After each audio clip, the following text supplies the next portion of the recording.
I like to come to churches because, again, I like to give some education for people. And one of the things we got to stop in churches is trying to give advice and then blame the Bible for that advice. Do you understand what I'm saying? Like, it's one thing to quote Scripture, give people Scripture, and then let that be the advice. That's right. That's proper. That's appropriate. What I don't like is when people have something in their heart they want to tell you, and they're going to back it up with Scripture, and it doesn't work. Like, it's out of context. You know?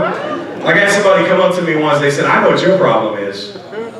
Do you ever have people like that come in your life? Like, I know what your problem is. Now, as Christians, we got to be kind of nice, right? And I'm a pastor, so you got to be kind of nice. Like, so what I tell them is, oh, okay, what's going on? But what I'm thinking in my head is, I know what my problem is. It's standing right in front of me, And they came over there like, I know what your problem is. Your problem is you don't eat God's way. You don't eat the way the Bible says to eat. And I said, I'm not familiar with that in the Ten Commandments. I didn't know thou shalt eat this way. I didn't know that was there. So where are you getting this from? And they say, oh, it's called the Daniel plan. And I'm like, what? So you wait a minute, you're going to take the prophet Daniel and blame him for a diet plan?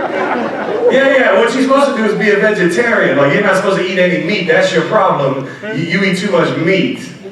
I'm like, first of all, you obviously haven't hung out with me because there's a lot more problems than just meat. But secondly, I'm not sure you know your Bible. Are you trying to tell me that God's a vegetarian? Yeah, God's a vegetarian. He wants us to be. I said, no. I'm going to tell you something right now. God is a meat eater. God is a carnivore. And he blesses us eating meat. I'm just telling you right now. All you got to do is look in the Bible. Look in the Old Testament. The whole Israel. Do you know God had a sacrificial system before Jesus? This was how people came to God. God said, listen, if you have a problem, if you're in sin, whatever, here's how you take care of that. It's called a sacrifice. You know what a sacrifice looked like? You built a box, you loaded it with wood, you lit the wood on fire, you got an animal, and you slaughter it, you bring it, you put it on top of the wood, and that's your sacrifice to God. Now, I don't know what neighborhood you grew up in, but in my neighborhood, that's a barbecue. This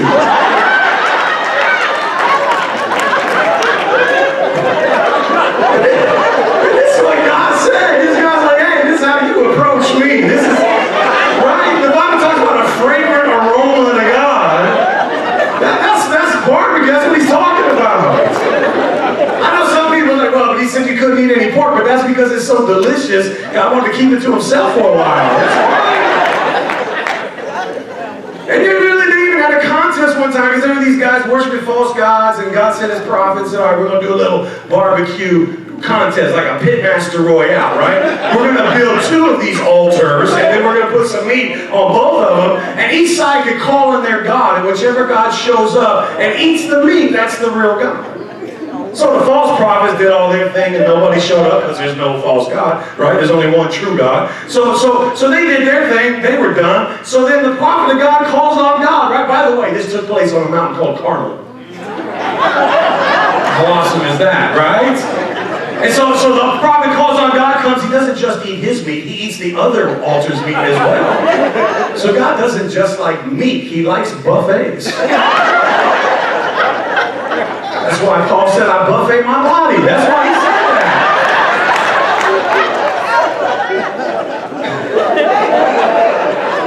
So I told this person, they're like, oh, but that's you can't use Israel because now we're with Jesus. You got to go earlier than that. So, oh, okay. How about if we go when Adam and Eve just get kicked out of the garden, right? What does the Bible tell us? That God made for them some skins to cover them.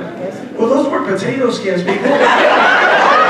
You understand? Something got grilled that day, right? That's how the skins were available.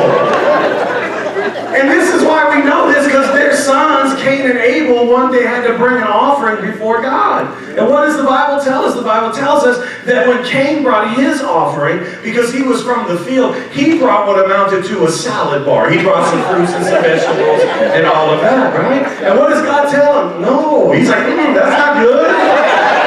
No, that's not what I said, Cain. And Abel brought meat, right? And God, I think that maybe, I don't know, maybe in the ancient text, it's the first time we ever heard amen. You get what I mean? Because God's like, that's good, that's what I want. And then what does he tell Cain? Cain, why can't you be more like your brother? What does Cain do? He takes his brother out in the field and he murders him. So vegetarians, listen, you might be psychotic. That's not... Right? There's something missing when you don't have those enzymes that come from the meats. It makes you bitter and unhappy, right?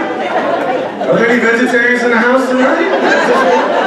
Okay, I like to check, Pastor, because to get to my car safely. You know, I need a safety team or somebody to come by.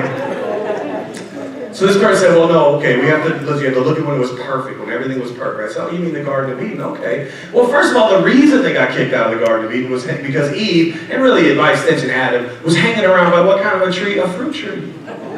Yeah, it wasn't a steak tree, it was a fruit tree.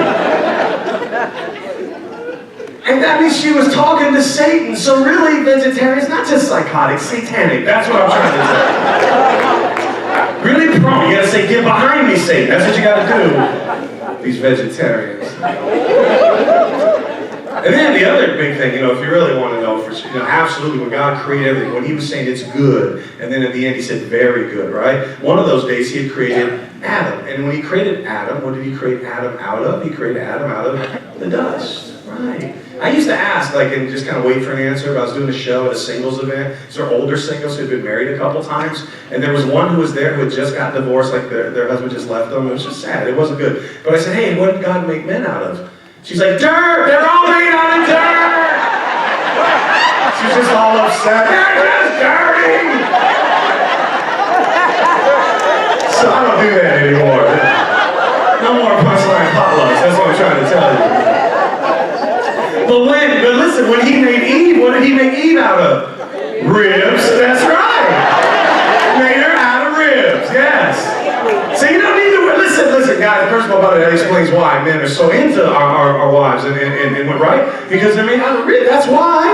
Listen, ladies, you don't need makeup. You don't need Botox. Just carry around some bacon. You're good. We're going to be right there. So know your Bible if you're going to give some advice, right?